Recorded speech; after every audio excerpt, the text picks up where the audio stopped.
Hi guys, what's going on? It's the Digital Tutor here with another step-by-step tutorial. In today's video, I'm just going to show you how to cancel an order in Amazon and get refunded. If you find this helpful, please leave a like and drop a comment below.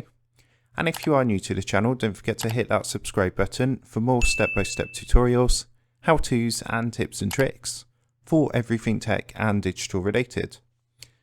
So to do this today, I'll be showing you how to do this on a PC or laptop. So what you want to do first is come across to your Amazon account and you just want to go ahead and log in. And once you're logged in, if you come to the top right hand corner, you'll see a little option here which says returns and orders. All you want to do is go and give that a click. And to actually cancel any items, then what you're going to want to do is basically you can see I've got this one here which I've put through as an example. And it says the order placed 24th September, which is today's date. And to cancel this order, you'll literally see next to it says cancel items. All you want to do is go ahead and give that a click. And what's going to happen, it's going to come up with a confirmation. And it says if you have been charged, a refund will be processed and will be available to you in the next 5 to 7 business days. So just bear in mind that the refund takes a few days to go back through. All you need to do is come to this drop down box and select your cancellation reason.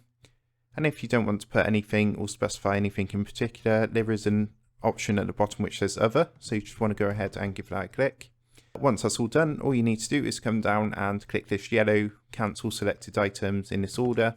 And after a second or two, you're going to get a quick confirmation saying this order has been cancelled. And that's it all done. So if you go back to your returns and orders, you'll see that's now disappeared from my list.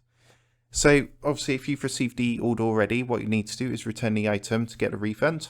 But if not and you're waiting on a delivery, all you need to do is click that cancel button and you're all good. So that's how you do it, and I hope you did find that helpful. If that did help, please leave a like and drop a comment below. Don't forget to subscribe to the channel. And if you do want to help support the Digital Tutor channel, there is a link in the video description down below. If you go and give that a click, you'll be able to buy the team here a cup of coffee. Thanks for watching, and I'll see you in the next one.